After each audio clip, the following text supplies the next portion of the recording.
नवकूडमध्ये लाडक्या बहिणींचा आनंदोत्सव, ग्रामदैवत श्री रवळनाथ देवाला दाखवला गोडा नैवेद्य, आमदार राजेश पाटील यांचेही मानले विशेष आभार। गडिंग्लज तालुक्यातील नवकूड इथं मुख्यमंत्री माझी लाडकी बहीण योजनेचा लाभ महिलांच्या खात्यावर मिळाल्याच्या निमित्त गावातील सर्व महिलांनी गावचे ग्रामदैवत श्री रवळनाथ देवाला गोडा नैवेद्य दाखवला आणि एकमेकींना साखर वाटून आनंदोत्सव साजरा केला। महिलांच्या सन्मानासाठी त्यांना आर्थिक मदत मिळावी यासाठी सुरू झालेल्या योजनेला महिला वर्गातून उत्स्फूर्त प्रतिसाद मिळतोय।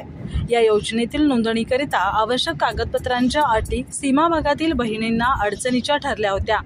त्यावर विभागाचे आमदार राजेश पाटील यांनी शासनाकडे जाचक अटी शिथिल करण्यासाठी पाठपुरावा केला। त्यामुळे सीमा भागातील हजारो बहिणींना लाभ मिळालाय। यामुळे लाडक्या बहिणींनी आमदार पाटील यांचे विशेष आभार मानले। त्याचसोबतच सुस्मिता राजेश पाटील यांनी नवकूड गावच्या सुमारे 500 भावांना रक्षाबंधन निमित्त राखी पाठवली होती। बहिणीच्या प्रेमाखातर परत एकदा आमदार राजेश पाटील यांना विधानसभेत पाठवू असं प्रतिपादन शाळा व्यवस्थापन समिती अध्यक्ष शुक्राचार्य चव्हाण यांनी या निमित्तानं केलं। यावेळी सरपंच शुक्राचार्य चौथे, तुकाराम बिरंजे, यशवंत पाटील, शीतल मांगले, सविता गोईलकर आदींनी मनोगत व्यक्त केली।